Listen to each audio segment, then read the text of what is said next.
Hello and welcome to Travel Tales, my weekly podcast.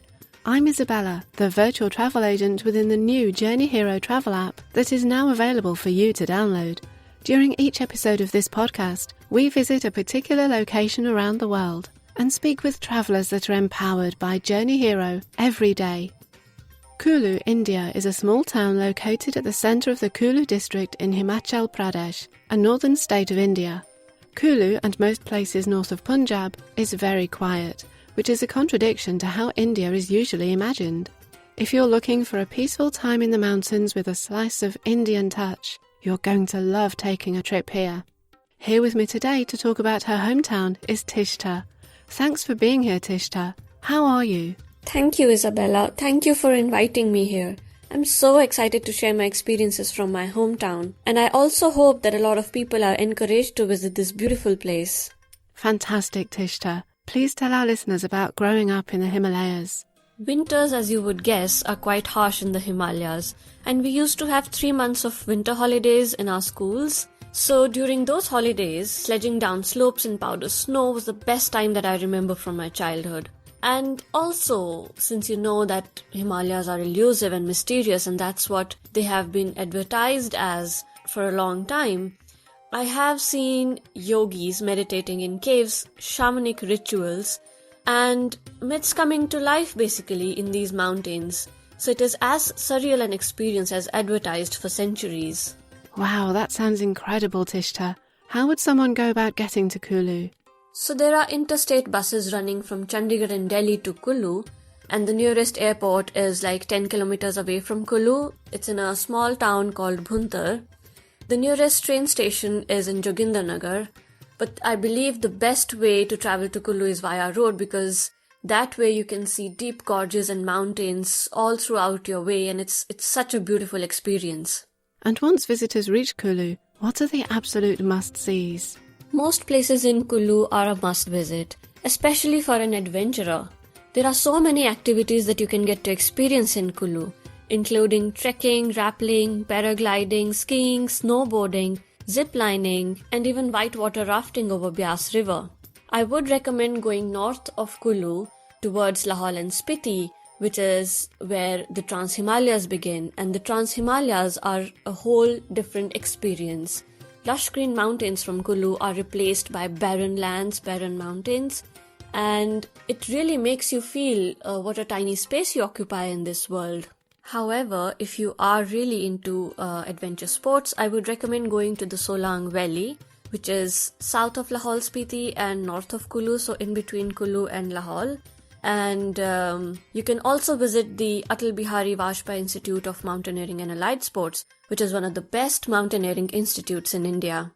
I should have known most activities would be based around the mountains. Is there any specific place that is your favourite? I do have a lot of favourites, Isabella, and one of them is the Jana Falls, which is a waterfall amid a thick forest in Naggar, which is north of Kullu. It's one of my favorites because it's quite secluded, and there are local shops where you can get local delicacies grown and prepared from scratch. So you can get red rice, corn roti, red beans, curry, siddu, and it's just great to know the flavors of the locals here. Just a short walk away from the Jana Falls is the Naggar Castle, which overlooks the valley, and right beside it is the Nicholas Roerich Art Gallery with beautiful displays by the artist himself. Hampta Pass trek is also a mesmerizing experience when in the mountains. To the southeast of Kullu, there is Parvati Valley in Kasol, where the gorgeous Parvati River will take your breath away. You will find a lot of Israeli population residing here. They have their own restaurants and they serve delicious Israeli food. It is fascinating to see cultures blending together in one of the remotest places in India. Bijli Mahadev Trek, Jogni Falls, Solang Valley, Rohtang Pass and Lahaul Spiti are a few others which I would recommend, and yes, they are my favourites too. I'm jotting all of these down, Tishta.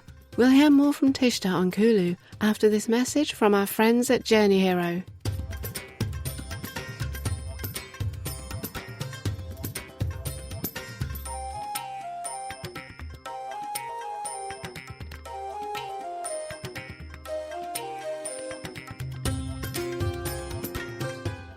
Search, book and buy travel easily with the new Journey Hero app, now available for download on the Apple App Store. An Android version will soon follow.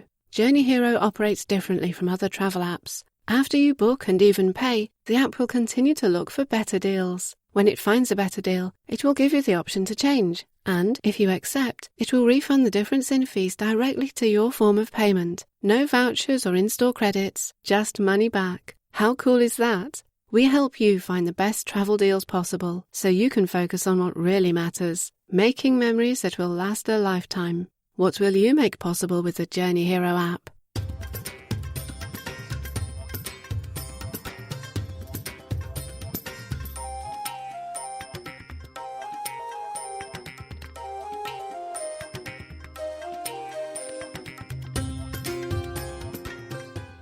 Tishta, with Kullu located in such a beautiful place, I bet the accommodation options are just as stunning.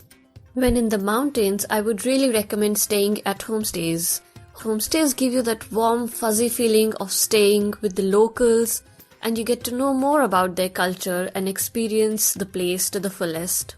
Aashirwad Homestay is one of the best homestays in Kullu. Once you're there in the homestay, it's actually a cottage, and when you are on the terrace of that cottage, you will see to the north snow-covered peaks from Rohtang, and to the south is the Kullu town itself. So it's a very beautiful panoramic view. Himalayan Cottages in Kais is for someone looking for a luxury stay, and it's almost at the top of the mountain that shadows Kullu Valley, so it's a very beautiful view from there as well. Shobla Royale is a hotel actually, which is built with the Katkuni architecture. Katkuni architecture is the local architecture built to sustain earthquakes in the Himalayas, and it's also one of the luxury stays that you can find. Another very different accommodation option is the treehouse cottages.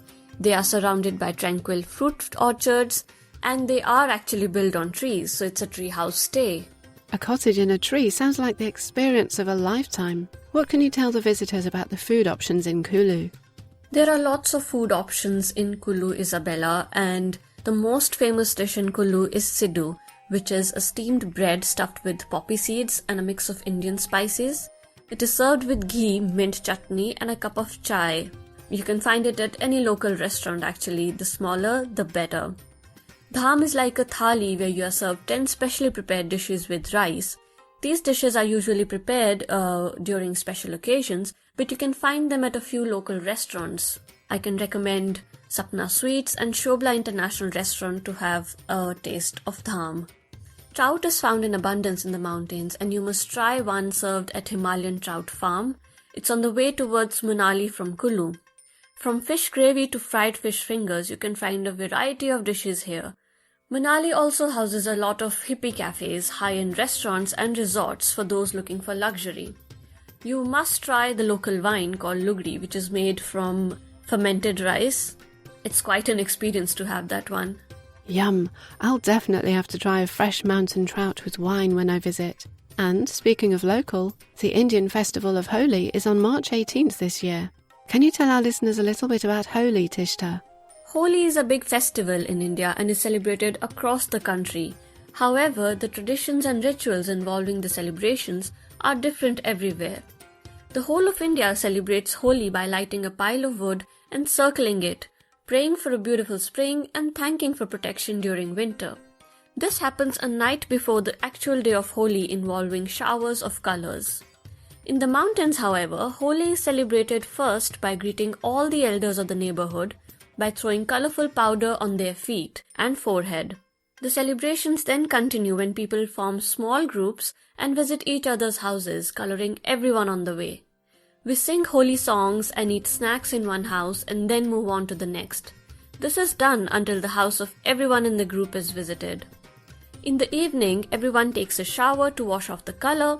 We then visit an open space behind the temple dedicated to Lord Ram. The pile of wood is lighted and only Lord Ram's figurine, situated inside a palanquin and picked up by the priest, circles the fire. After the rituals are done, everybody takes one burning piece of wood from the fire back home to place on the stove. It is believed to bring prosperity to the household. Thank you for educating us, Tishta. I love constantly learning about all cultures of the world. Do you have any last words for our listeners? Thank you for giving me this opportunity, Isabella. The Himalayas and Kullu itself will always have a special place in my heart. I truly encourage everyone to visit it once in their lifetime to experience all that India and its people have to offer. Well said, Tishta. Thanks so much for being here with me today. Thanks for listening to Travel Tales with me, Isabella. Before we go, be sure to download the new Journey Hero app, available worldwide on the Apple App Store. Follow us on social media for more travel inspiration of destinations around the globe. You can also sign up to our newsletter from our website, www.journeyhero.net, to receive updates from me.